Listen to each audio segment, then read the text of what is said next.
आपका a teacher academy play store पे, यहाँ से डाउनलोड करके आपको सारे नोट्स मिल जाएंगे, कंप्लीटली सारी चीज़ें आपको यहाँ पर मिल जाएंगी। तो यहाँ से जाके आप नोट्स ले लेना, जितने भी आपको, जिसने नहीं लिए वो सब जाके ले लो। चलिए शुरू करते हैं हम अपनी क्लास। जी रेडी हैं सबके सब? रेडी हैं? नोट्स ले आऊं, लेकिन उसमें प्रश्न नहीं भाई, प्रश्न नोट्स थोड़ा होते हैं। नोट्स का मतलब है कंटेंट। प्रश्न क्या हो, प्रश्न थोड़ा होते हैं नोट्स के अंदर। नोट्स के अंदर तो कंटेंट ही होता है। अगर क्वेश्चन चाहिए, क्वेश्चन तो मैं आपको फ्री में दे दूंगा। क्वेश्चंस के कौन से पैसे लेने हैं आपसे? क्वेश्चंस के थोड़ा पैसे होते हैं। क्वेश्चंस तो मैं यहाँ आपको हजारों करा देता हूँ। पीवाईक्यूज अभी शुरू होंगे, आपको कम से कम 4,000 पीवाईक्यूज में आपको फ्री में कराऊंगा। ले लो फ्री में क्वेश्चंस। क्वेश्चंस थोड़ा नोट्स होते हैं। नोट्स का मतलब होता है कंटेंट। आपके एग्जाम में आएगा क्या, सिलेबस के हिसाब से टॉपिक वाइज उस टॉपिक की पूरी थ्योरी होनी चाहिए, उस टॉपिक में क्या होता है, उसका अंडरस्टैंडिंग, उसका कॉन्सेप्ट, वो होते हैं नोट्स। नोट्स का मतलब प्रश्न थोड़ी होते हैं। कैसे सवाल करते हो आप लोग? चलिए बात करेंगे। हाँ जी। तो यहाँ पे देखो, नेशनल एजुकेशन पॉलिसी 2020, पहले तो इसकी फुल फॉर्म याद कर लो। जब भी आपके सामने एनईपी, क्योंकि कई बार तो आपसे अगर पूछ लिया फुल फॉर्म ही, तो फुल फॉर्म ही आपको याद होनी चाहिए। एनईपी का मतलब है नेशनल एजुकेशन पॉलिसी 2020। एक नेशनल एजुकेशन पॉलिसी आई थी आपकी 1986 में। ये सन 1986 में आपकी एक नई एक शिक्षा नीति आई थी, लेकिन उसका नाम जो था वो एनईपी नहीं, बल्कि एनपीई था। National policy of education. क्या था उसका? National policy of education. Hindi में सेम ही था, राष्ट्रीय शिक्षा नीति। ठीक है।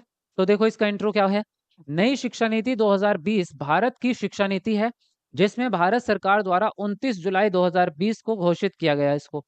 सन 1986 में जारी हुई थी नई शिक्षा नीति। उसके बाद भारत की शिक्षा नीति में ये पहला नया परिवर्तन है। उसके बाद शिक्षा नीति में पहला परिवर्तन है। हालांकि बीच में बहुत बहुत से कानून या बहुत से नियम कह सकते हैं, बहुत से जो है नीतियां आई हैं, जैसे कि आपका क्या क्या, एनसीएफ आया आपका, एनईपी वो आया आपका, आरटी है ना, एनसीएफ 2005 आया आपका। और 2005 जो है ना एनसीएफ, ये बहुत तगड़ा वाला है। मतलब ये आपका पूरा सीटेट को कवर करता है, इसके अंदर बहुत अच्छी बातें हैं। उसके अलावा आरटी है ना, राइट टू एजुकेशन एक्ट है, 2009 में आया था ये। और भी हैं कई सारे आपके, एक एसएसए है, सर्व शिक्षा अभियान है। तो ऐसे और भी बहुत सारे हैं, ये मैं आपको पढ़ाऊंगा ये भी बाकी अलग से, है ना। ये शिक्षा नीति अंतरिक्ष वैज्ञानिक के कस्तूरी रंगन की अध्यक्षता वाली समिति की रिपोर्ट पर आधारित है। क्या क्या है इसमें ये देखेंगे। एमएचआरडी के नाम में परिवर्तन हुआ सबसे पहले। एमएचआरडी क्या था आपका? Ministry of human resource and development. MHRD इसको कहते थे। इसमें ही शिक्षा मंत्रालय, मतलब एक तरह का शिक्षा मंत्रालय था ये, और इसके अंदर ही सारी एजुकेशन पॉलिसी बनाना और भी बहुत से स्कूलों में किस तरह की पढ़ाई होगी वो सब चीजें इसके अंदर होती थी। तो इसके नाम को चेंज करने के लिए इसका नाम बदलकर शिक्षा मंत्रालय करने को मंजूरी मंजूरी दी गई। यानी कि एजुकेशन मिनिस्ट्री कहा जाएगा अब एमएचआरडी को, एजुकेशन मिनिस्ट्री कहा जाएगा अब।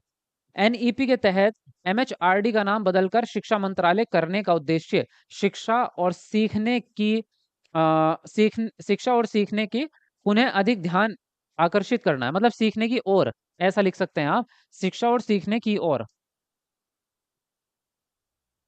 उन्हें ध्यान आकर्षित करना है। तो अगर आपसे ये पूछा जाए कि एमएचआरडी का नाम बदलकर जो एजुकेशन मिनिस्ट्री कर रहे हैं, इसका उद्देश्य क्या है, तो इसका उद्देश्य यही है आपका कि इसके अंदर आपका क्या आ जाएगा, एजुकेशन शब्द आ जाएगा, है ना। इसके अंदर क्या आ जाएगा, एजुकेशन शब्द आ जाएगा, एजुकेशन मिनिस्ट्री। इसलिए क्या होगा कि शिक्षा पे यानी कि एजुकेशन की तरफ ध्यान आकर्षित ज्यादा होगा। और फिर जो है आगे देखते हैं क्या क्या चीजें हैं इसमें, ध्यान से एक एक चीज को पढ़ते रहेंगे। इसके हर पॉइंट पे, इसकी हर लाइन पे एक प्रश्न बनता है। तो इसकी हर लाइन इंपॉर्टेंट है, तो उसको ध्यानपूर्वक समझते रहना, ठीक है।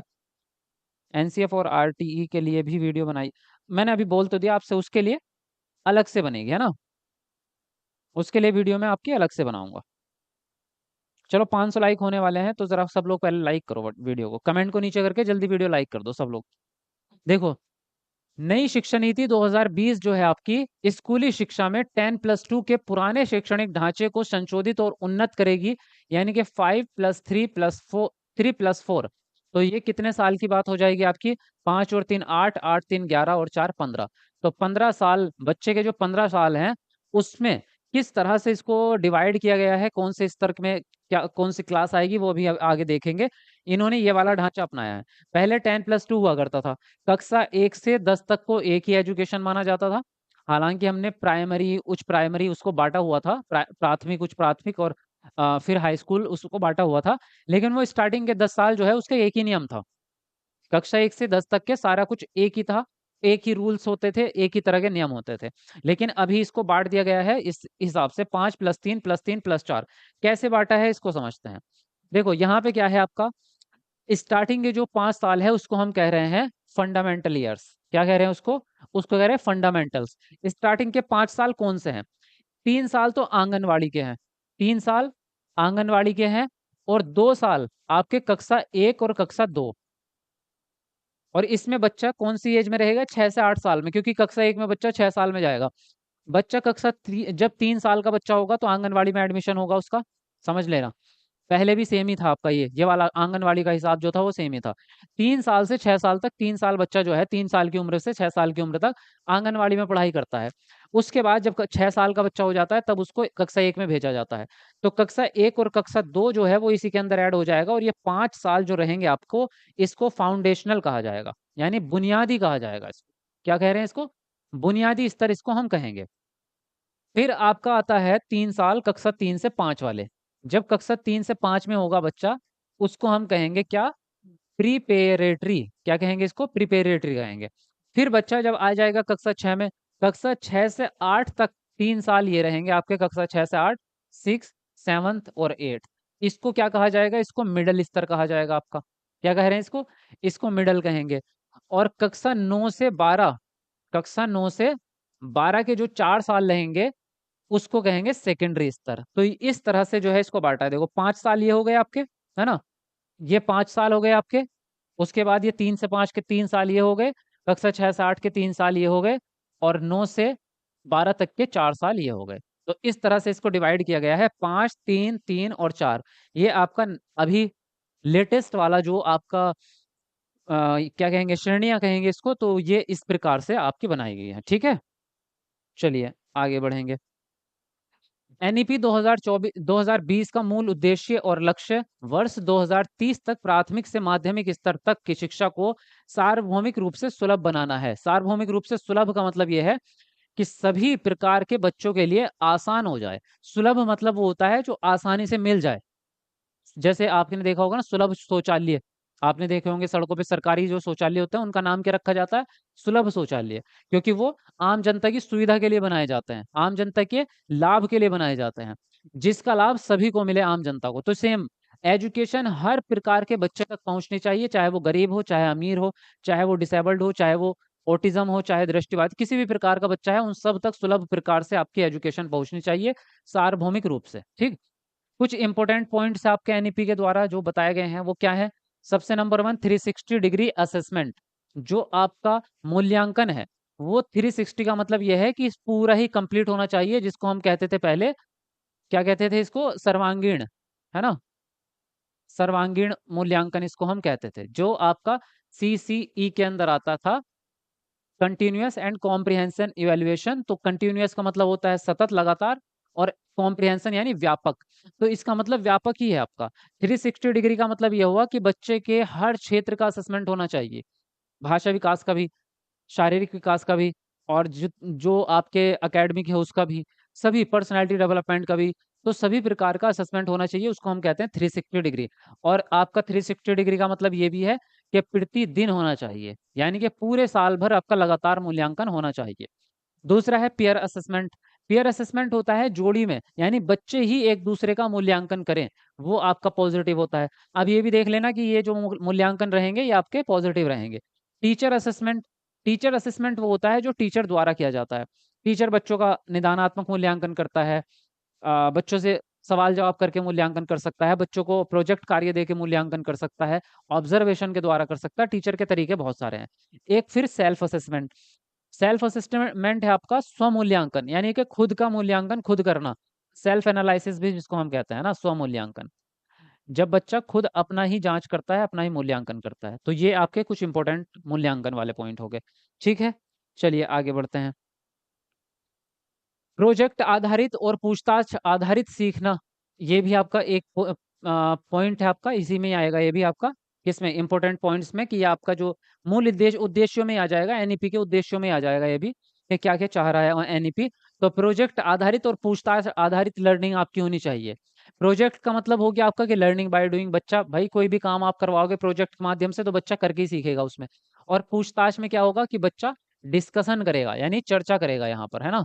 बच्चा क्या करेगा, चर्चा करेगा, तो बच्चा एक्टिव रहेगा। प्रश्नोत्तरी कर सकते हैं, प्रश्नोत्तरी में सवाल जवाब होता है, और टीचर पूछेगा या बच्चे भी आपस में एक दूसरे से सवाल पूछेंगे, उत्तर देंगे। भूमिका निभाना जिसको रोल प्ले कहते हैं, तो रोल प्ले में भी क्या होगा, बच्चा एक्टिव रहेगा।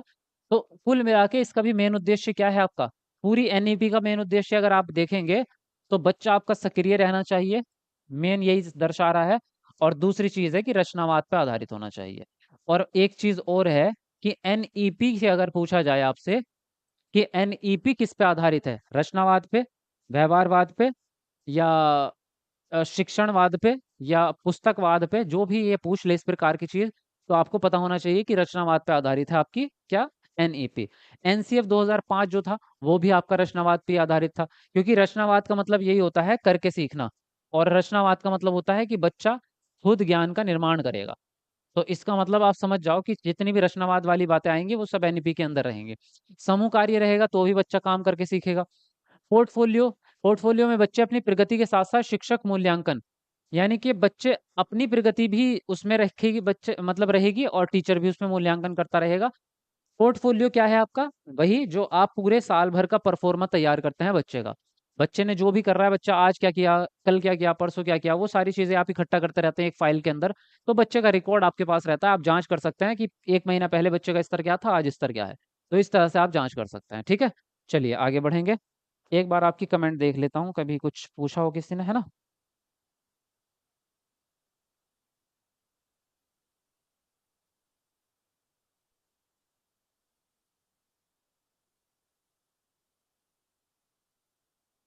जी, बढ़िया, चलो सही चल रहा है आपका।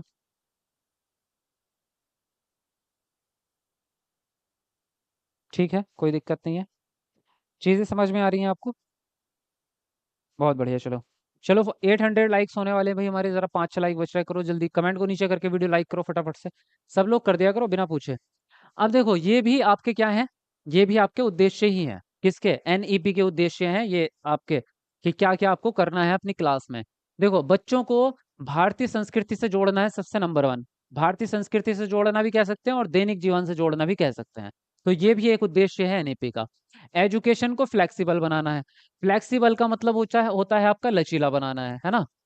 लचीला क्यों बनाना है, क्योंकि बच्चों की ज़रूरतें अलग-अलग होती हैं। समावेशी शिक्षा का प्रावधान है, तो बच्चे की ज़रूरतें अलग-अलग होंगी।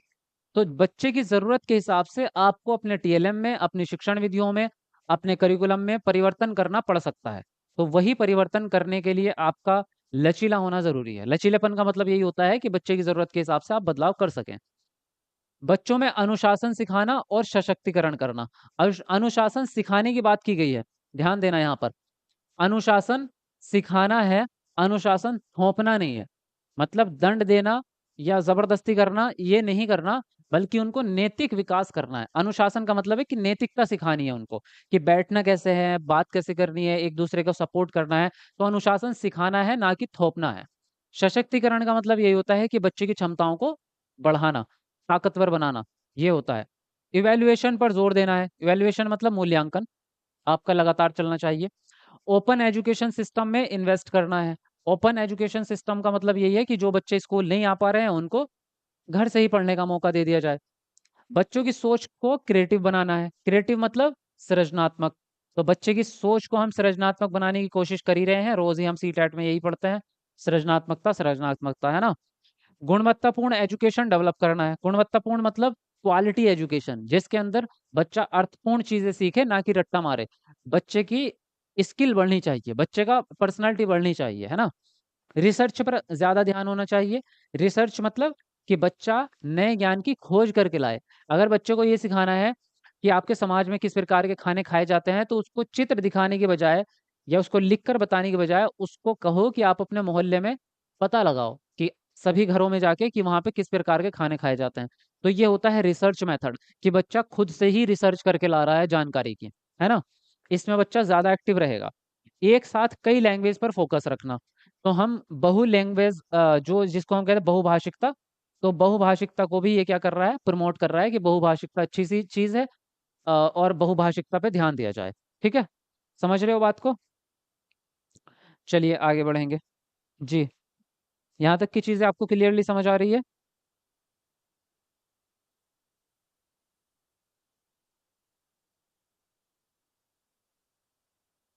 यूपीटेट या सीटेट न्यू वैकेंसी कब तक आए? यूपीटेट तो अभी लेट होगा, बाकी सीटेट आपका जल्दी आ जाएगा। हम्म। हमको नोटिफिकेशन नहीं आता है, 2 दिन से लाइव नहीं कर पाए। नोटिफिकेशन नहीं आता तो बेल आइकन प्रेस रखो, और बाकी तो आपको टेलीग्राम ज्वाइन करो, टेलीग्राम पे नोटिफिकेशन भेज रहे हैं, ऐप पे भी नोटिफिकेशन भेज रहे हैं, तो और कितनी जगह भेजे बताओ? आप ज्वाइन नहीं हो तो ये आपकी गलती होगी, है ना? आप ज्वाइन करके रखो ना उस चीज को। देखो आगे क्या है। सरकार द्वारा राष्ट्रीय शिक्षा नीति के सिद्धांत क्या हैं आपके? नंबर 1, लचीलापन। लचीलापन होना चाहिए आपके एजुकेशन में, हर चीज में। आपका चाहे करिकुलम हो, चाहे आपका मूल्यांकन हो, चाहे आपका टीएलएम हो, चाहे आपकी शिक्षण विधियां हो, सभी में लचीलापन होना चाहिए। चाहे आपकी बैठने की व्यवस्था हो, चाहे आपका अरेंजमेंट हो, आपके चेयर लगाने का, जो कक्षा में आप चेयर लगाते हैं, वो भी आपके इस तरह की फ्लेक्सिबल होना चाहिए कि उनको एक जगह से दूसरी जगह आप खिसका सकें बच्चे की जरूरत के हिसाब से। विषयों के बीच कोई कठोर विभाजन नहीं होना चाहिए, यानी कि जो आपके सब्जेक्ट होते हैं उनको बिल्कुल डिवाइड नहीं करेंगे, सभी को एक दूसरे से जुड़ा के रखेंगे। जैसे अगर आप इंग्लिश के टीचर हैं, तो भी आप मैथमेटिक्स को अब और हिंदी को और सब्जेक्ट को भी मिला करके ही चलेंगे। तो आपका जो एजुकेशन है, मतलब सब्जेक्ट्स हैं आपके, वो सारे अंतः संबंधित होने चाहिए, है ना? क्या होने चाहिए सब्जेक्ट आपके? अंतः संबंधित होने चाहिए, यानी कि एक दूसरे से जुड़े होने चाहिए। इनको डायरेक्टली विभाजित नहीं करेंगे आप। पाठ्यचर्या और पाठ्येतर गतिविधियां होनी चाहिए। पाठ्यचर्या क्या है आपकी? जो आपका करिकुलम है। पाठ्येतर का मतलब होता है पाठ के बाद में या पाठ के अलावा, जो आपका किताब में लिखा हुआ कंटेंट है, जो आपकी किताब में लिखा हुआ कंटेंट है, उसके अलावा एक्टिविटीज होनी चाहिए नई। यानी कि कहने का मतलब यह है कि केवल किताब पर डिपेंड नहीं रहना रहना, किताब के अलावा भी बच्चे को एक्टिविटीज करानी है। बहुविषयक शिक्षा, जिसमें एक से ज्यादा सब्जेक्ट आपस में मिलाकर पढ़े जाएं। वैचारिक समझ बच्चे की, बच्चा जो है किसी भी टॉपिक पर अपनी थिंकिंग कर सके और अपना विचार प्रस्तुत कर सके, इतना उसको डेवलप करना है। कि चाहे अगर मान लीजिए लिंग भेदभाव का भी, जेंडर भेदभाव का भी मुद्दा है, तो उस पर बच्चा अपनी राय दे सके, उसको इस लायक बनाना है। तो वैचारिक समझ बनानी है। आलोचनात्मक चिंतन का मतलब वो क्रिएटिव ही होता है, क्रिटिकल थिंकिंग, सृजनात्मकता, बच्चा नए नए विचार उत्पन्न कर सके। नैतिक मूल्य बच्चे के अंदर उत्पन्न करने हैं, इसी से अनुशासन बनेगा, इसी से बच्चा एक अच्छा इंसान बनेगा। भाषाई विविधता को अपनाना है। जो आपके क्लास में डाइवर्सिटी है, लैंग्वेज डाइवर्सिटी, अलग अलग प्रकार की भाषाओं वाले बच्चे हैं, तो उनकी भाषा को एक्सेप्ट करना है। व्यावसायिक शिक्षा को बढ़ाना है। व्यावसायिक शिक्षा क्या होती है आपकी? वोकेशनल एजुकेशन, जो काम से रिलेटेड होती है। क्या है? जो काम से रिलेटेड होती है। लेकिन एक चीज ध्यान रखना, व्यावसायिक शिक्षा जो है आपकी, वो 9th क्लास से स्टार्ट होगी, चाहे वो आगे की चलती रहे। अगर बात करेंगे कक्षा 1 से 8 तक, तो व्यावसायिक शिक्षा नहीं होगी। व्यावसायिक शिक्षा, प्रोफेशनल एजुकेशन कक्षा 1 से 8 तक नहीं होगी। कक्षा 1 से 8 तक केवल हम बच्चे के अधिगम और बच्चे का विकास करते हैं। उसी के बाद हम उनको सब्जेक्ट चुनने का मौका देते हैं कि अब आपको क्या सब्जेक्ट चुनना है, क्योंकि वो फिर आगे प्रोफेशन में आपके काम आएगा। आप मैथमेटिक्स से जाना चाहते हैं, बायोलॉजी से जाना चाहते हैं, होम साइंस से जाना चाहते हैं, इतिहास से जाना चाहते हैं, उसके बाद चुने जाते हैं सब्जेक्ट। लेकिन कक्षा 1 से 8 तक कोई वोकेशनल एजुकेशन, व्यावसायिक शिक्षा नहीं होगी। सतत मूल्यांकन होना चाहिए, ये तो हम पहले से ही जानते हैं। रटने की प्रणाली को समाप्त करना है। ठीक है, रटने की प्रणाली खत्म करनी है हमें, ये हमारा उद्देश्य है। बात समझ में आ रही है आपको? सभी को पता चल रहा है भाई क्या कहने की कोशिश कर रहे हैं? जी सर, मैं बिहार से हूँ और एमपी भोपाल से बीएड कर रहा हूँ, तो बिहार में कोई दिक्कत तो नहीं होगी? नहीं नहीं, कोई दिक्कत नहीं होगी। पढ़ाई आप कहीं से भी कर सकते हैं, उससे कोई दिक्कत नहीं है। पढ़ाई तो लोग अमेरिका से करके आते हैं, उसमें क्या है भाई। चलो 1,000 लाइक होने वाले भाई, 1,000 लाइक हमारे कंप्लीट होने वाले हैं, तो जरा कमेंट को नीचे करके सब पूरे करो जल्दी से। सब लोग लाइक करो फटाफट। देखो शिक्षकों के लिए एनईपी में क्या प्रावधान है।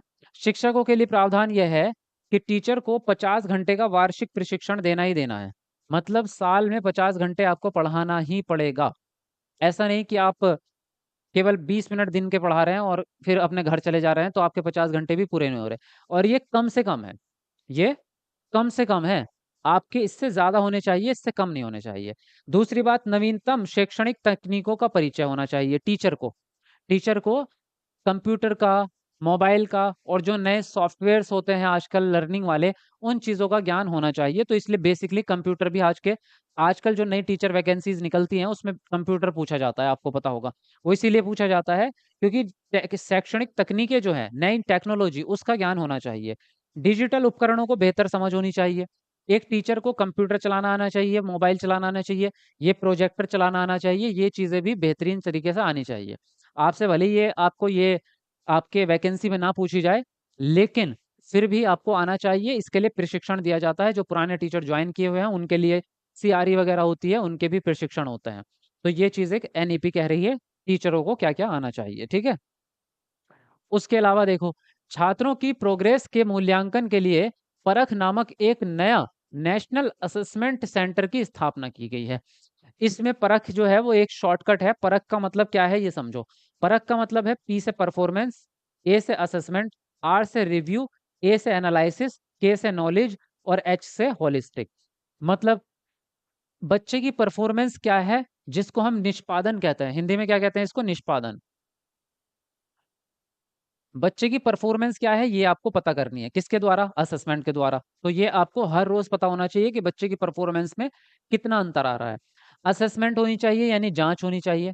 असेसमेंट जांच भी कहते हैं और असेसमेंट को आप आकलन भी कहते हैं। रिव्यू यानी कि बार बार आपको क्या करना है। रिव्यू का मतलब यह है कि एक बार आपने बच्चे की जो भी चेक किया, बच्चे का जो आकलन किया है, और जो मान लीजिए आप डेली थोड़ा-थोड़ा मूल्यांकन करते जा रहे हैं और आपको 1 महीना हो गया। तो अब रिव्यू का मतलब है कि पिछले 1 महीने में बच्चे ने क्या किया है, उसको दोहराना या उसको चेक करना कि 1 महीने पहले बच्चा किस श्रेणी में था, बच्चा 1 महीना पहले कितना जानता था, अब उसके बाद में कितना जाना, किस-किस तरह से उसका डेवलपमेंट हुआ है, उसको रिव्यू करना। रिव्यू हो जाता है। एनालिसिस का मतलब भी यही है कि आप पूरी जो आपकी, चाहे बच्चे का पोर्टफोलियो हो या आपके द्वारा बनाया गया कोई रिकॉर्ड हो या आपकी जो शिक्षण नीतियाँ हैं या जो आपके टीएलएम है, सबका एनालिसिस करो और बच्चों का भी एनालिसिस करो कि बच्चों को कहाँ पे क्या ज़रूरत पड़ रही है। ऐसा नहीं कि 1 महीना पहले जो आप टीचिंग मेथड इस्तेमाल कर रहे थे, वही टीचिंग मेथड आज भी इस्तेमाल कर रहे हैं, अगले 2 महीने बाद भी वही। तो हो सकता है आपके बच्चे अब उस कंडीशन से आगे आ चुके हों और आपको अपना भी टीचिंग मेथड या अपना टीएलएम या अपना पाठ्यक्रम अब आपको बदलना पड़े। तो इसके लिए आपको टाइम टू टाइम एनालिसिस करता रहना पड़ेगा, है ना? नॉलेज भी चेक करेंगे आप, टीचर की भी और बच्चों की भी, दोनों की। होलिस्टिक मेथड होना चाहिए। होलिस्टिक का मतलब होता है संपूर्ण। क्या होता है? संपूर्ण, यानी कि उसमें सारी चीज़ें आपकी कंप्लीटली समाहित होनी चाहिए और सभी क्षेत्रों का, विकास के सारे क्षेत्रों का, अधिगम के सारे क्षेत्रों का मूल्यांकन होना चाहिए, पढ़ाई भी सबकी होनी चाहिए। बात समझ में आई यहाँ तक कि आपको? हाँ जी, चलिए आगे बढ़ेंगे। समझ में आ रहा है आप लोगों को? आपका क्लास कब से चालू होता है सुमन कुमार? क्लास स्टार्ट होता है 9 बजे, सीडीपी का।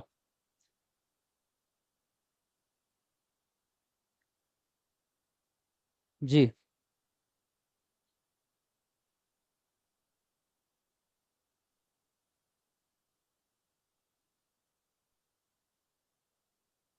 ठीक है। चलो आगे बढ़ते हैं। आज हम पहली बार देख रहे हैं मधु कुमारी। अच्छा, चलिए कोई बात नहीं। अब समावेशी शिक्षा की बात कर रहे हैं। ये समावेशी शिक्षा हम पढ़ तो पहले ही चुके हैं, इसलिए समावेशी शिक्षा को डिटेल में तो यहाँ नहीं पढ़ेंगे हम। बस हम ये जानने की कोशिश करेंगे कि एनईपी 2020 जो है वो सभी के लिए शिक्षा प्रदान करने के लिए उसने समावेशी शिक्षा को प्रमोट किया है, या समावेशी शिक्षा को उसने अपने अंदर समाहित कर लिया है कि हम समावेशी शिक्षा को लेके चलेंगे साथ में और उसको प्रमोट करेंगे। समावेशी शिक्षा क्या है वो हम ऑलरेडी पहले चैप्टर में पढ़ चुके हैं, यानी कि सभी के लिए शिक्षा सभी बच्चों को मिलनी चाहिए। उसके अलावा एनईपी के अनुसार बच्चों को करके सीखना चाहिए, यानी कि लर्निंग बाय डूइंग बच्चे के अंदर होनी चाहिए। मतलब जो भी बच्चा सीखेगा वो लर्निंग बाय डूइंग सीखेगा, ना कि रट्टा मार के, ना ही थ्योरी पढ़ के। अब भाषा के बारे में एनईपी 2020 में भाषा के बारे में क्या विवरण है कि भाषा टीचर कैसा होना चाहिए, भाषा कैसे पढ़ानी है बच्चों को, लैंग्वेज के बारे में क्या प्रावधान है। सबसे नंबर 1 है बहुभाषिकता और विविधता को प्रोत्साहन देना है।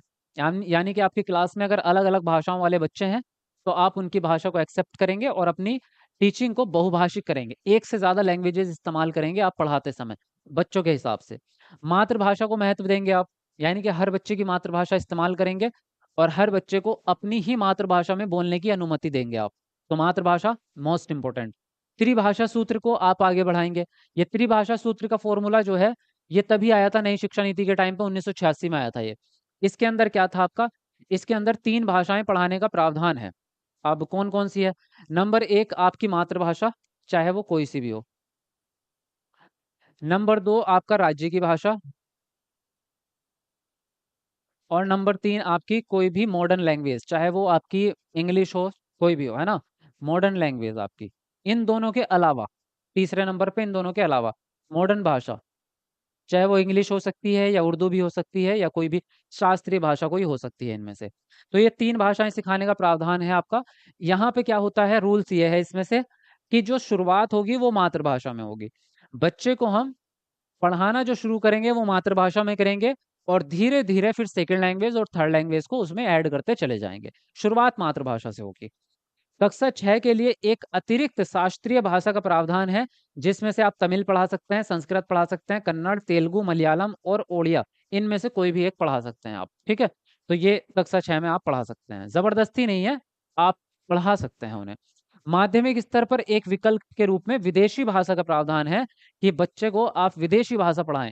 अब जैसे कक्षा 6 तक क्या सीख लिया आपने 3 भाषाओं में, मान लीजिए एक मातृभाषा सीखी आपने, एक आपने राज्य की भाषा सीख ली, मातृभाषा आपकी हिंदी है मान लीजिए, राज्य की भाषा आपकी तेलुगु है, तो आपने हिंदी सीखी, तेलुगु सीखी।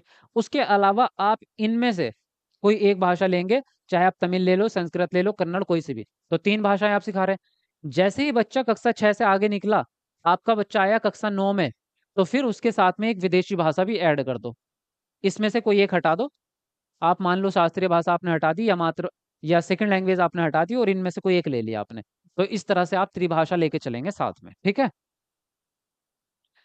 अब बात करते हैं हम यहाँ पर एनईपी 2020 परीक्षा और मूल्यांकन सुधार क्या है आपका।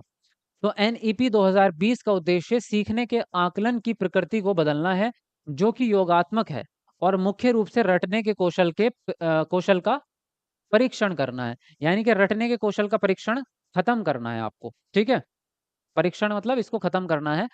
और इसने ये बोला ना यहाँ पे बदलना है आपको। जो आपकी प्रकृति पहले क्या है, योगात्मक है, तो योगात्मक को खत्म करना है, रटने को खत्म करना है। और क्या करना है बदलाव, यहाँ से किस तरह से बदलना है, आपको अधिक नियमित और रचनात्मक मूल्यांकन की तरफ जाना है। आपको नियमित मतलब रेगुलर, और रचनात्मक मतलब, जो आपका रचनात्मक का मतलब ये है जिसमें बच्चा एक्टिव रहे और जो समझ पे आधारित मूल्यांकन हो, ना कि याददाश्त पे आधारित। अधिक योग्यता आधारित होना चाहिए, मतलब स्किल के ऊपर होना चाहिए, ना कि रटने के ऊपर। स्किल बेस्ड, स्किल की जांच करो बच्चे की। जो उच्च स्तरीय कौशल का परीक्षण करता है, वह जो उच्च स्तरीय कौशल का परीक्षण करता है, जैसे विश्लेषण, आलोचनात्मक सोच और वैचारिक स्पष्टता। तो योग्यता आधारित वही होगा मूल्यांकन जिसमें आप बच्चे का विश्लेषण जांच रहे हैं, बच्चे का आलोचनात्मक सोच देख रहे हैं, बच्चे की वैचारिक समझ देख रहे हैं, बच्चे का समस्या समाधान कौशल देख रहे हैं, बच्चे का क्रिएटिविटी देख रहे हैं आप, बच्चे के नए मौलिक विचार देख रहे हैं आप। तो वो इस प्रकार के मूल्यांकन को आपको बढ़ावा देना है जिसमें बच्चे के स्किल्स दिखें, ना कि बच्चे की याददाश्त दिखे। ठीक है, बात समझ में आई? आगे देखते हैं। आगे कह रहे हैं ये कि बोर्ड परीक्षाओं की प्रकृति में बदलाव होना चाहिए। किस तरह का बदलाव होना चाहिए, देखो, बोर्ड परीक्षाओं की प्रकृति में कुछ प्रमुख प्रमुख परिवर्तन इस प्रकार से होना चाहिए कि विषयों का अधिक विकल्प होनी चाहिए। यानी कि बच्चों के पास में विषय का विकल्प होना चाहिए कि वो कौन से विकल्प चुन सकें। उनके लिए सारे ही परीक्षा देना, हर सब्जेक्ट की परीक्षा देना अनिवार्य नहीं होना चाहिए। उनकी मर्जी होनी चाहिए कि 10 में से 4 की परीक्षा देनी है, अब चुन लो आपको कौन से सब्जेक्ट की परीक्षा देनी है। स्मृति के बजाय मूल योग्यताओं का परीक्षण करना है आपको। स्मृति तो रटने पे आधारित होती है, आपको कितनी चीजें याद हैं इसके आधार पे होती है आपकी। तो आप इस आधार पे परीक्षा लेने के बजाय उसके स्किल बेस्ड परीक्षा लो कि उसकी योग्यता क्या है। 2 प्रयासों में सर्वश्रेष्ठ, एक मुख्य परीक्षा और दूसरी सुधार के लिए। तो 2 परीक्षाएं दे सकता है बच्चा। एक तो मुख्य परीक्षा होगी, लेकिन अगर मुख्य परीक्षा में बच्चे के नंबर कम आते हैं, तो एक और उसको सप्लीमेंट्री टेस्ट एक और लिया जा सकता है, जिसमें दोबारा बच्चा एग्जाम देके दोबारा से पास हो सकता है। सप्लीमेंट्री एग्जाम्स जो है वो बहुत जगहों पे वैसे भी प्राइवेट में भी होते ही हैं कि अगर बच्चा एक बार बैक लगती है ना, जैसे ही आपकी बैक लग जाती है किसी सब्जेक्ट में बीएड वगैरह में, तो आप दोबारा एग्जाम देके उसको पास करते हैं, वही सेम सिस्टम है। बोर्ड परीक्षा में भी वही सिस्टम लाने की बात कर रहे हैं कि अगर बच्चा एक बार में फेल होता है तो दोबारा एग्जाम दे सकता है वो, और उसी साल दे सकता है पास होने के लिए। दबाव कम करने के लिए संभावित सेमेस्टर या मॉड्यूलर प्रणाली आप ला सकते हैं। सेमेस्टर प्रणाली में क्या होगा आपका कि बच्चा पूरे 2 साल का करिकुलम एक साथ एग्जाम ना देके उसको 6-6 महीने का पार्टीशन में बांट के एग्जाम ले लो आप, तो ये आपका बच्चे के लिए लोड कम हो जाएगा। रुचि के आधार पर विषय स्तर चुनने का विकल्प होना चाहिए। जैसे गणित में मानक बनाम उच्च स्तर। मानक की जगह मानक नहीं होना चाहिए, कहने का मतलब ये कह रहे हैं कि मानक नहीं होना चाहिए बल्कि उच्च स्तर का होना चाहिए। जैसे कि बच्चे को कोई भी विकल्प चुन सके, बच्चा बच्चे के पास सब्जेक्ट चुनने की अधिकार होना चाहिए कि मैं अगर मैथ नहीं लेना चाहता या मैथ का एग्जाम मुझे नहीं देना तो वो दूसरे सब्जेक्ट का एग्जाम दे सकता है। इस तरह की चीज होनी चाहिए। कुछ विषयों के प्रश्न पत्रों को पुनः डिजाइन करके दो भागों में विभाजित किया जा सकता है। एक भाग जो बहुविकल्पीय होना चाहिए और दूसरा भाग जो वर्णनात्मक प्रकार का हो सकता है। तो दो भागों में विभाजित करो पेपर को, क्योंकि बहुत सारे बच्चे जो है रिटर्न में फेल होते हैं। उनका लंबे-लंबे प्रश्न लिखना उनको उनकी उनकी पर्सनैलिटी उस प्रकार की नहीं है कि वो लंबे-लंबे प्रश्न लिख सके। लेकिन उनको नॉलेज होती है, तो वो बहुविकल्पी के हिसाब से आपको आंसर दे सकते हैं। तो इसलिए आधा पेपर आप बहुविकल्पी रखो और आधा पेपर आप लिखने वाला रखो, जिसमें क्वेश्चंस का आंसर लिखा जाए। तो इस प्रकार से आपका 2 भागों में आपका विभाजित होना चाहिए आपका क्वेश्चन पेपर। ठीक है? मानक का मतलब बता दिया मैंने आपको। मानक वही होता है जो सभी के लिए बिल्कुल फिक्स हो कि ये तो सभी को करना है। सभी के लिए एक समान। बात समझ में आई आपको यहाँ तक की?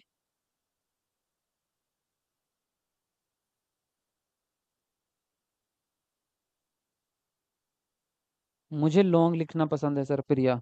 हाँ, सभी की अपनी अपनी पसंद होती है।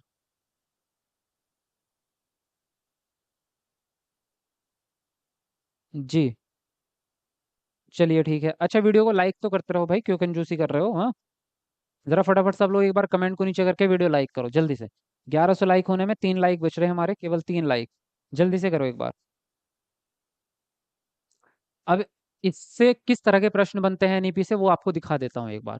देखो, जैसे आप यहाँ पे देखेंगे, राष्ट्रीय शिक्षा नीति 2020 के अनुसार एक शिक्षक को शिक्षण अधिगम प्रक्रिया के दौरान प्राइमरी स्कूल में के बच्चों से संप्रेषण के लिए किस भाषा का इस्तेमाल करना चाहिए?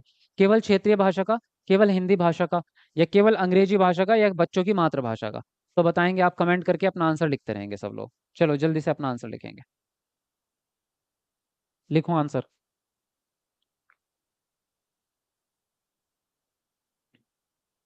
हाँ जी, तो क्या बोला अभी अभी हमने? आपके बच्चे की मातृभाषा का,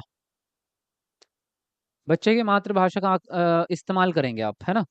नेक्स्ट है यहाँ पर आपका, राष्ट्रीय शिक्षा नीति 2020 के अनुसार निम्नलिखित में से कौन सी सीखने के लिए एक अति आवश्यक और अनिवार्य पूर्व अपेक्षा है? पहला ऑप्शन है खेल और शारीरिक स्वास्थ्य। दूसरा है आपका बुनियादी साक्षरता एवं संख्या ज्ञान। तीसरा है गणना कौशल विकसित करना। और फोर्थ है सभी के लिए शिक्षा। तो बताएंगे आप इनमें से कौन सा ऑप्शन सही होगा आपका? लिखो अपना आंसर।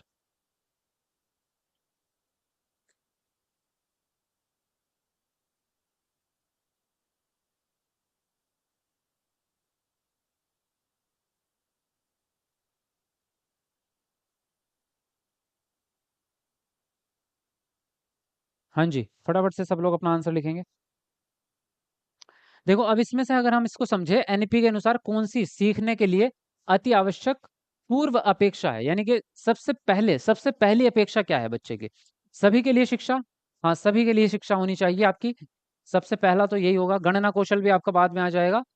खेल और शारीरिक, ये स्कूल में बच्चा जाने के, यही होगा आपका फोर्थ वाला ऑप्शन। सभी के लिए शिक्षा, सबसे मेन मेन मुद्दा तो यही है आपका कि शिक्षा जो है वो सभी के लिए होनी चाहिए। नेक्स्ट आपका, राष्ट्रीय शिक्षा नीति 2020 के अंतर्गत भारतीय शिक्षा मंत्रालय द्वारा निपुण भारत योजना की शुरुआत की गई थी, जो प्रत्येक छात्र में आधारभूत संख्यात्मक एवं साक्षरता को सुनिश्चित करती है। तो निपुण भारत का पूरा नाम क्या है?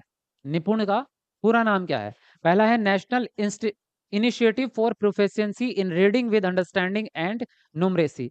दूसरा है national initiative for proficiency in writing with understanding and numeracy. तो बताएंगे जरा इनमें से। कौन सा ऑप्शन फुल फॉर्म होगी? अच्छा, निपुण जो है ना, ये इंग्लिश का वर्ड है, ये NIPUN। तो इसकी फुल फॉर्म पूछिए आपसे कि निपुण की फुल फॉर्म क्या होगी? बताओ किसको पता है? हालांकि निपुण मैंने आपको इसमें नहीं बताया, क्योंकि निपुण एक अपने आप में अलग है। निपुण जो है ना, ये अपने आप में एक अलग वो है टॉपिक, तो इसको मैं एक अलग वीडियो में आपको पढ़ाऊंगा, ठीक है? यहाँ पे सिर्फ ऐसे ही प्रश्न डाल दिया है बस। बताओ। हाँ, निपुण का जो फुल फॉर्म है वो है आपका national initiative for proficiency in reading with understanding. Reading with understanding, ना कि writing with understanding. And numeracy, numeracy है आपका गणित के लिए, और बाकी रीडिंग है आपका पढ़ने के लिए, ठीक है? तो यहाँ पर जो है आपका पहला ही ऑप्शन सही हो जाता है। बुनियादी साक्षरता, जिसको हिंदी में ये कह रहे थे ना, बुनियादी साक्षरता और संख्या ज्ञान, तो इसका मतलब यही है आपका बुनियादी साक्षरता रीडिंग साक्षरता में आ जाएगा, और संख्या ज्ञान नुमरेसी में आ जाएगा आपका, तो इसका मतलब यही है आपका। नेक्स्ट है, राष्ट्रीय शिक्षा नीति किस पर बल देती है? परीक्षा के लिए पढ़ना, स्मरण आधारित शिक्षा, वेधन और अभ्यास, या संप्रत्ययी समझ? तो बताएंगे यहाँ पर कौन सा ऑप्शन सही होगा? लिखो अपना आंसर। चलो बढ़िया, आंसर करते रहो, वेरी गुड।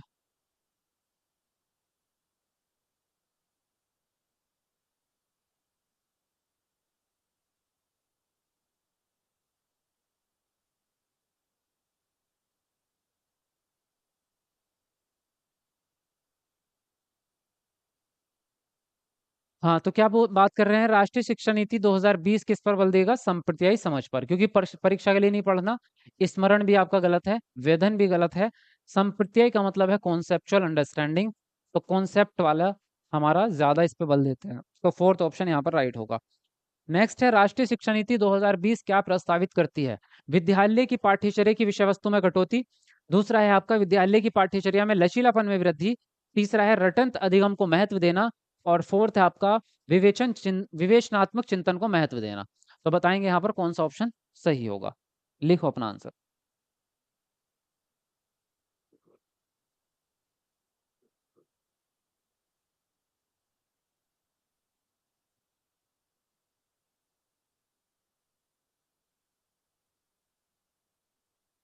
तो आप क्या कह रहे हैं? विद्यालय की पाठ्यचर्या की विषय वस्तु में कटौती, तो हाँ, पहला ऑप्शन भी आपका सही है, क्योंकि इसने ये कहा है कि आपको अपनी पाठ्यचर्या फालतू में बढ़ाने की जरूरत नहीं है, कि आप उसको लंबे लंबे चैप्टर और लंबी लंबी किताबें पढ़ाए जा रहे हैं, उसको कटौती करके उसको इतना रखो जितना बच्चे के लिए जरूरी है, और बच्चे को लर्निंग बाय डूइंग ज्यादा कराओ, यानी कि उसमें एक्टिविटी का मामला बढ़ा दो। पाठ्यचर्या में लचीलेपन का वृद्धि की जाएगी, ताकि बच्चों के हिसाब से बदलाव हो सके। रटंत विद्या आपकी काम नहीं आएगी। विवेचनात्मक चिंतन अच्छी चीज है, इसी को हम समालोचनात्मक भी कहते हैं। तो पहला, दूसरा और चौथा सही हो जाएगा यहाँ पर, यानी कि थर्ड ऑप्शन यहाँ पर आपका करेक्ट होगा। नेक्स्ट है, एनईपी 2020 के हिसाब से आकलन के लिए अंतर्निहित सिद्धांत क्या होना चाहिए? पहला है मुख्य रूप से रटने के कौशल का परीक्षण करना। दूसरा है केवल विषय वस्तु के अधिगम के लिए प्रोत्साहित करना। तीसरा है सभी विद्यार्थियों के लिए उनका सीखना और विकास का अनुकूलन करना। और फोर्थ है विद्यार्थियों का वर्ष के अंत में वर्ष के अंत की परीक्षाओं के माध्यम से केवल संज्ञानात्मक आयाम का आकलन करना। तो बताएंगे आप कौन सा ऑप्शन यहाँ पर सही होगा? लिखो अपना आंसर जल्दी से।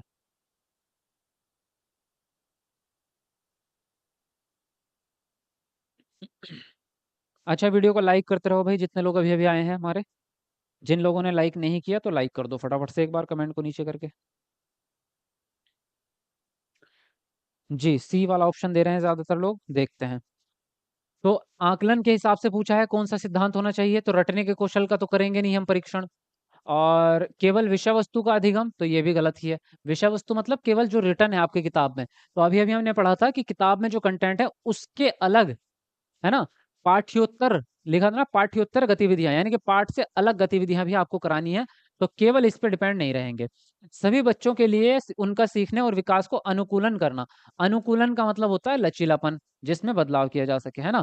फ्लेक्सिबिलिटी इसी को कहते हैं। तो ये पॉजिटिव है आपका। वर्ष के अंत में केवल परीक्षाएं करेंगे, और वो भी केवल संज्ञानात्मक आयाम की। तो बाकी कहाँ गए? हम तो संपूर्ण की बात कर रहे हैं, संपूर्ण विकास की। तो केवल संज्ञानात्मक आयाम की करेंगे तो भी गलत ही है। तो तीसरा ऑप्शन यहाँ पर आपका सही हो जाता है। चलिए अगले प्रश्न पे आएंगे। राष्ट्रीय शिक्षा नीति यह प्रस्तावित करती है कि, पहला ऑप्शन है प्राथमिक कक्षाओं के बच्चों को उनके घर की या स्थानीय भाषाओं में पढ़ाया जाना चाहिए। दूसरा है प्राथमिक कक्षाओं में शिक्षा का माध्यम एक तरह की ही भाषा का उपयोग होना चाहिए। तीसरा है शिक्षकों को द्विभाषिक उपागम को प्रयोग करने के लिए हतोत्साहित किया जाना चाहिए। और फोर्थ है बहुभाषावाद को बिल्कुल भी बढ़ावा नहीं देना चाहिए। तो बताएंगे कौन सा ऑप्शन सही होगा। चलो जल्दी से लिखते रहो अपना आंसर फटाफट से।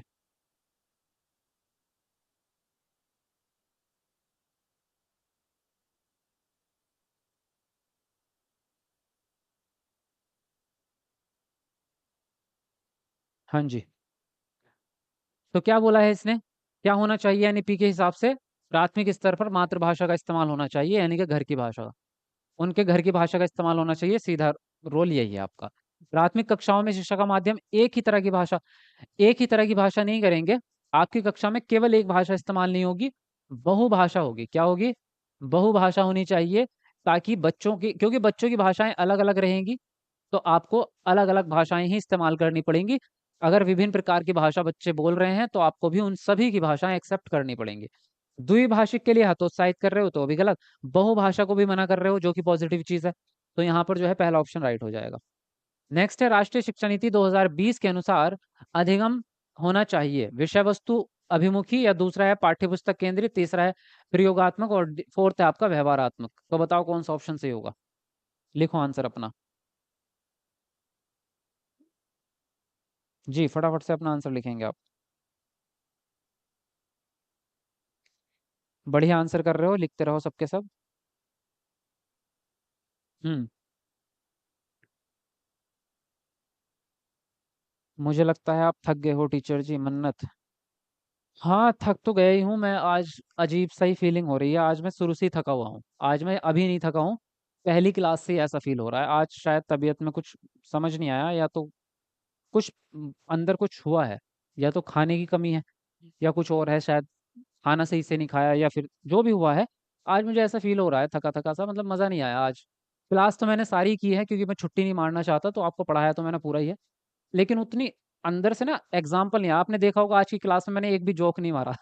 आज की क्लास में ना कोई कॉमेडी हुई है ना कुछ भी नहीं हुआ है ना, शुरू से अब तक चारों ही क्लासेस में यही है, अंदर से आ ही नहीं रहा, अंदर से कुछ असली वाला शादा वालम ना बाहर नहीं आ रहा।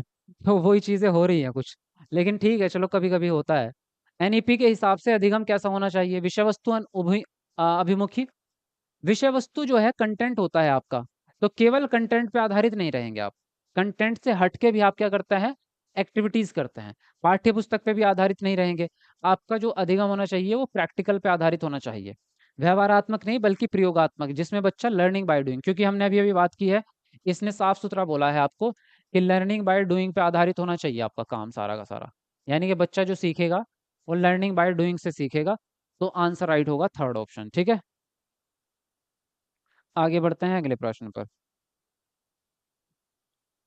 अगला प्रश्न है, निम्न में से कौन सी शिक्षा शास्त्रीय रणनीति राष्ट्रीय शिक्षा नीति 2020 द्वारा प्रस्तावित है? अन्वेषण आधारित अधिगम, कथावाचन आधारित शिक्षा शास्त्र, वेधन और अभ्यास, या फिर चर्चा आधारित। तो बताएंगे यहाँ पर कौन सा ऑप्शन सही होगा।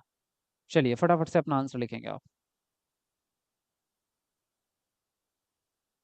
सर इसीलिए कह रहे हैं सुबह में भी कर दीजिए। अच्छा क्लास सुबह में भी करें, मतलब शाम को पूरी नहीं हो रही आपको, मतलब इससे ज्यादा चाहिए। पता लग गया था, अच्छा इसीलिए बोला। गर्लफ्रेंड मैसेज नहीं की है गुरुजी। हाँ अच्छा जी, हाँ ऐसा होता है क्या? गर्लफ्रेंड मैसेज नहीं की तो आप हाँ, कैसे कैसे लोग हैं, कैसे कैसे लोग नहीं, कैसे कैसे बातें हैं। ऐसी ऐसी बातें करते हो कि एक कह रहे हैं देखो सर जिम जाओ, कुछ नहीं रखा पढ़ाई में।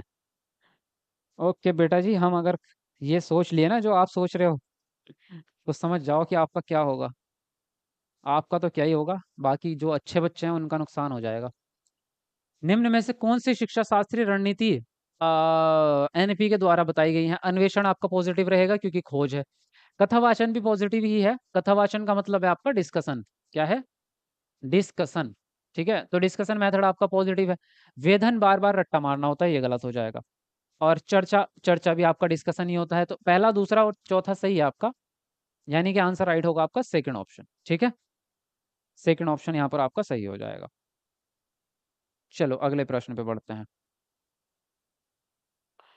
अगला प्रश्न है आपका, राष्ट्रीय शिक्षा नीति 2020 प्रस्तावित करती है कि शिक्षक होनी चाहिए कैसी? वेतन और अभ्यास पर आधारित, अन्वेषण प्रेरित यानी खोज उन्मुखी, और तीसरा है पाठ्य पुस्तक और शिक्षक केंद्रित, और फोर्थ है आपका परीक्षा के लिए सीखने की ओर उन्मुख। तो बताएंगे कौन सा ऑप्शन सही होगा आपका? चलो लिखो आंसर।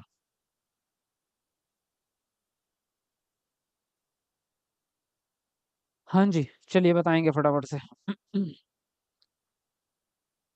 लिखो अपना आंसर लिखो।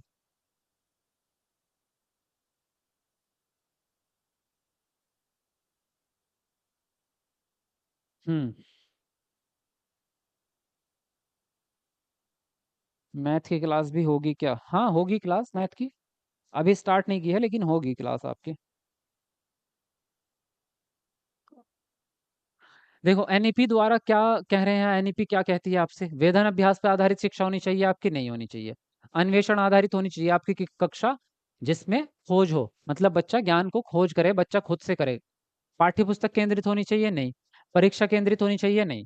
अन्वेषण आधारित होनी चाहिए आपकी, जिसमें बच्चा एक्टिव रहे और जानकारी को खोज के निकाले। सेकंड ऑप्शन ठीक है।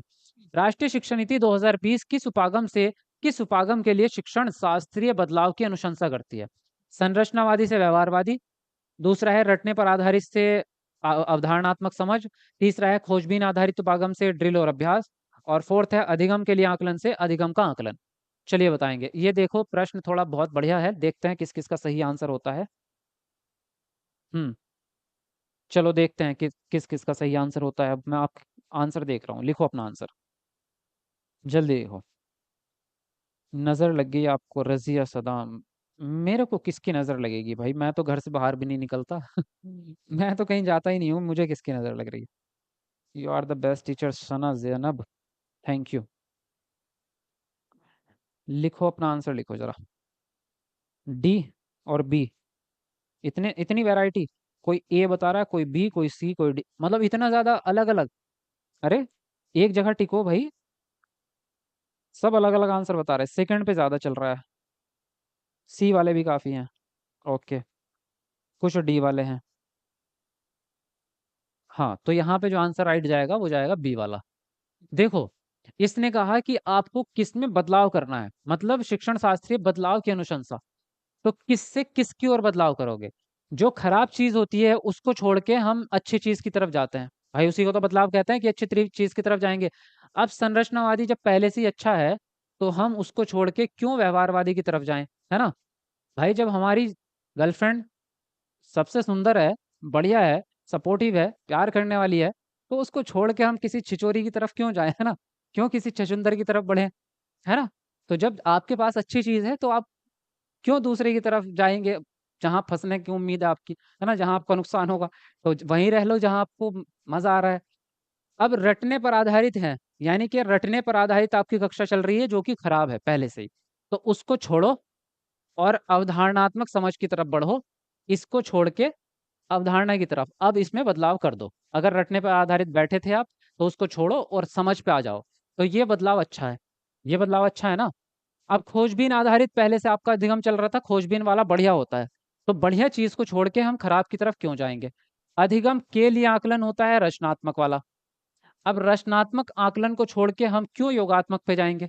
तो यहाँ पर जो है आपका सेकंड वाला राइट हो जाएगा, ठीक है? बात समझ में आई? चलिए आगे बढ़ते हैं। अगला प्रश्न है आपका, राष्ट्रीय शिक्षा नीति 2020 सुझाती है कि कक्षा अधिगम को पाठ्य पुस्तकों तक सीमित करने के बजाय अधिगम और शिक्षक को, पहला है तथ्यों और ज्ञान के कंठस्थीकरण पर आधारित होना चाहिए, दूसरा है प्रत्येक 3 माह के बाद विद्यार्थियों की विषय वस्तु को बढ़ा देना चाहिए, तीसरा है खोजबीन और समालोचनात्मक चिंतन के विकास पर केंद्रित होना चाहिए, और फोर्थ है परीक्षाओं के लिए सीखने पर केंद्रित होना चाहिए। तो बताएंगे आप कौन सा ऑप्शन सही होगा आपका? चलिए जी लिखेंगे अपना आंसर। इतनी हंसी आ गई अब आपको? अच्छा जी, छुछुंदर बोल दिया मैंने इसलिए हंसी आ रही है, हाँ? चलो अच्छी बात है, हंसना चाहिए। देखो आज मैंने आपको हंसा ही दिया आखिरी क्लास में। जी बढ़िया बढ़िया, लिखो अपना आंसर लिखो सबके सब।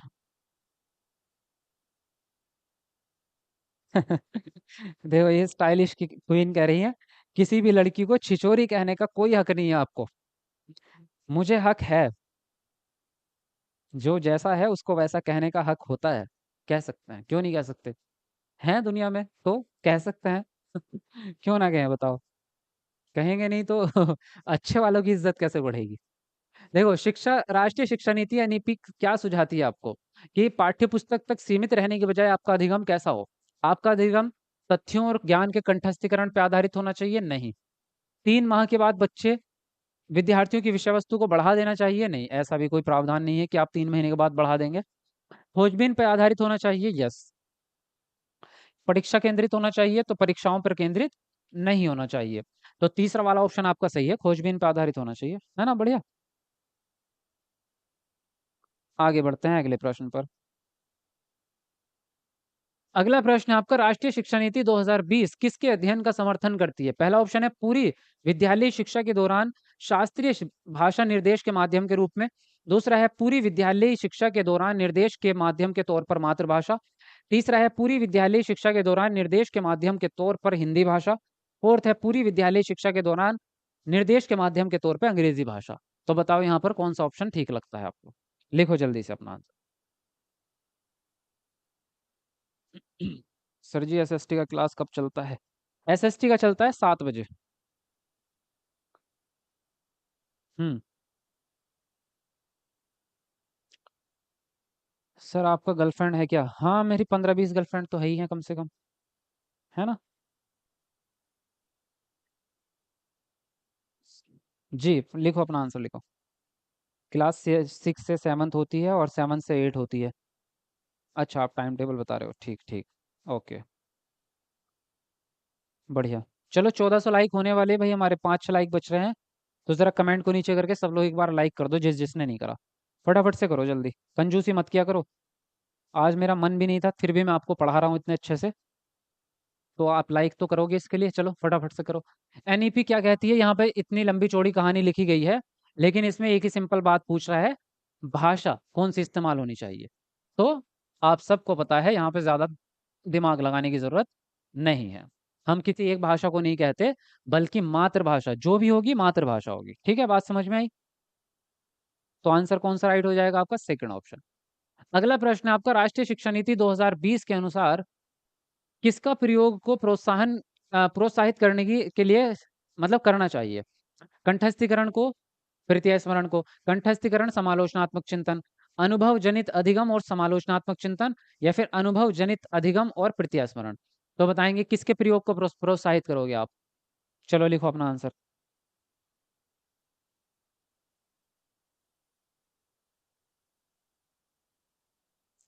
जी, फटाफट लिखेंगे अपना आंसर।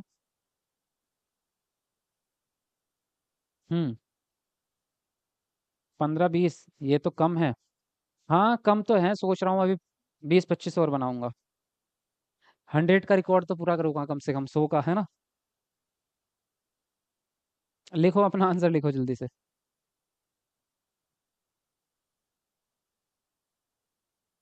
बढ़िया, चलो। सी ऑप्शन ज्यादा दे रहे हैं, सी वाले। ठीक है, देखते हैं। कंठस्थीकरण तो वाकई में आपका, इसको प्रोत्साहित नहीं करेंगे आप, इसको भी नहीं करेंगे। अनुभव जनित ठीक है आपका। अनुभव यानी कि करके सीखेंगे, जब आप करेंगे किसी काम को तभी अनुभव होगा, सीधी बात है। और समालोचनात्मक चिंतन भी अच्छी चीज है, इसमें नए विचार उत्पन्न होते हैं, क्रिटिकल थिंकिंग। अनुभव जनित अधिगम तो ठीक है, लेकिन प्रत्याय स्मरण आपका गलत है। प्रत्याय स्मरण होता है पहले से याद की गई चीज को दोहराना, तो ये आपका रिकॉलिंग वाला है आपका। तो तीसरा ऑप्शन आपका यहाँ पर सही हो जाएगा, ठीक है। आगे बढ़ते हैं अगले प्रश्न पर। राष्ट्रीय शिक्षा नीति 2020 में निम्न में से कौन सा कथन प्रस्तावित है? पहला है अपनी मातृभाषा में शिक्षित होना शैक्षिक और प्रौद्योगिक उन्नति में बाधक है। दूसरा है विद्यालयों को बच्चों को अंग्रेजी भाषा की प्रथम भाषा के रूप में सीखने और बोलने के लिए प्रोत्साहित करना चाहिए। तीसरा है बाल विद्यार्थियों के लिए बहुभाषी होने के उच्च संज्ञानात्मक लाभ हैं। और फोर्थ है द्विभाषी उपागम विद्यार्थियों में उलझन पैदा करता है और सीखने में बाधा डालता है। तो बताओ भाई कौन सा ऑप्शन लगता है आपको सही होना चाहिए? जी, लिखेंगे फटाफट से अपना आंसर। हम्म। नाम क्या है सर जी? किसका नाम पूछ रहे हो? मेरा?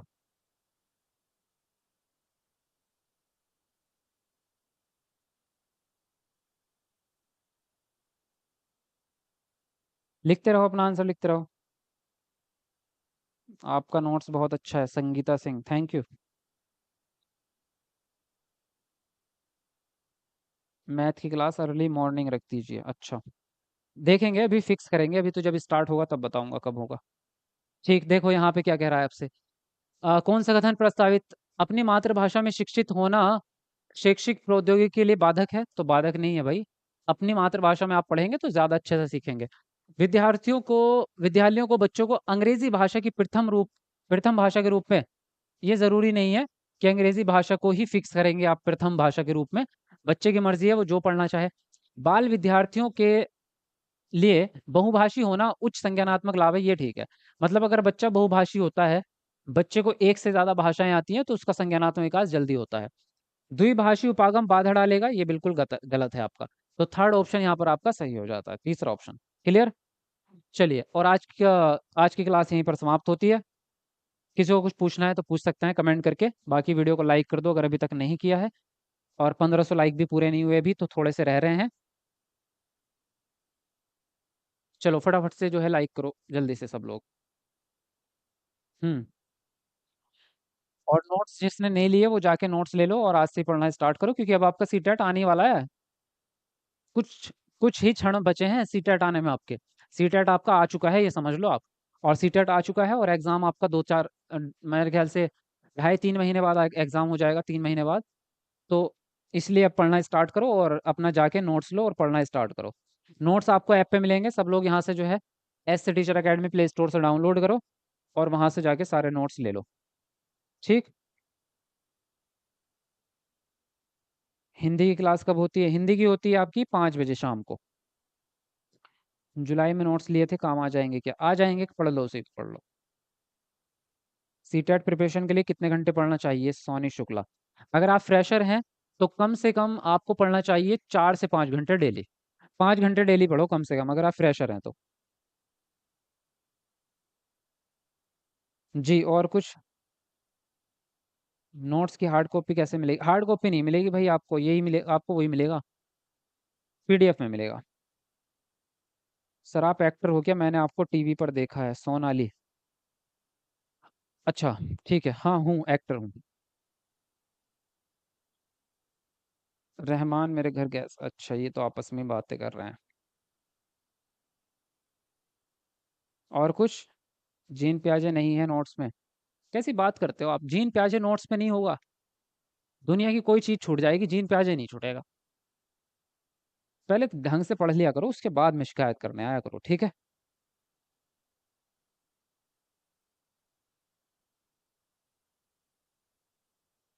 हाँ, थ्योरी के बाद क्वेश्चन आंसर करने में मजा आता है, हाँ जी बिल्कुल, बहुत बढ़िया। मैंने नोट्स ले लिया है, और पूछना ये है कि क्या मुझे एक एक टॉपिक कवर करना चाहिए, या सब में से एक एक टॉपिक लर्न? सब में से। मतलब केवल एक सब्जेक्ट की बात करो आप, सारे सब्जेक्ट को साथ लेके चलो। सभी में से पढ़ना स्टार्ट करो, थोड़ा थोड़ा सब में से पढ़ो।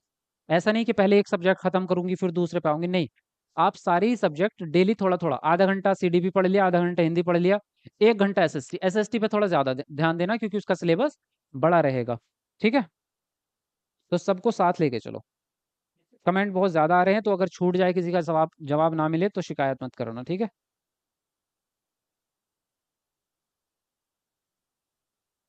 आई गॉट 83 इन फर्स्ट अटेम्प्ट, तो my category is OBC, I am eligible for KVS. Amandeep, हाँ एलिजिबल हो। आपका क्लास अच्छा है। सर हमने करियर विल ऐप से नोट्स लिया है, चलेंगे क्या? अर्शिया अंजुम, मुझे नहीं पता उसके बारे में, मैंने देखे ही नहीं है, तो मैं नहीं बता सकता चलेंगे या नहीं चलेंगे, वो आपकी इच्छा है, ठीक है? आप जैसा आप चाहें।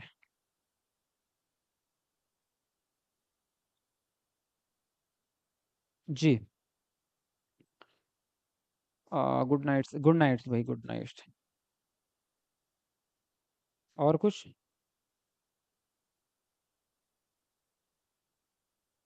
साइंस मैथ कब स्टार्ट करेंगे? मान के चलो कम से कम 10 दिन लग जाएंगे।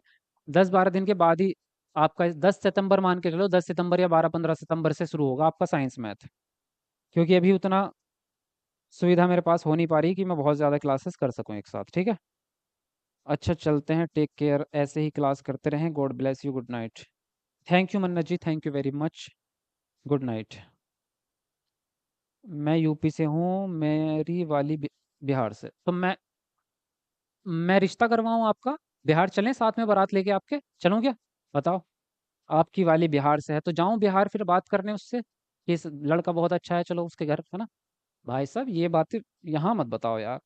आप देखो, आपकी मर्जी, मैं क्या करूँ? वो लंदन से लेके आओ आप, गोरी मैम लेके आओ, बढ़िया है ना? या साउथ अफ्रीका से लेके आओ, जैसी आप चाहें वहां से लेके आओ, इसमें मैं क्या कर सकता हूँ? यूट्यूब की पीडीएफ कहाँ पे मिलेगा? यूट्यूब की पीडीएफ नहीं मिलती आपको? पेपर वन वालों के लिए एसएसटी भी करनी है? हाँ नहीं, पेपर वन वाले एसएसटी नहीं करनी, पेपर वाले वाले ईवीएस करो।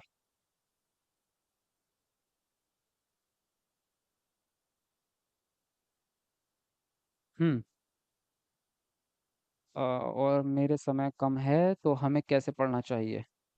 समय कम है तो तब भी आप ऐसे ही पढ़ो, पहले थ्योरी पढ़ कंप्लीट करो, उसके बाद साथ में प्रैक्टिस करो क्वेश्चंस की। ठीक है। जी।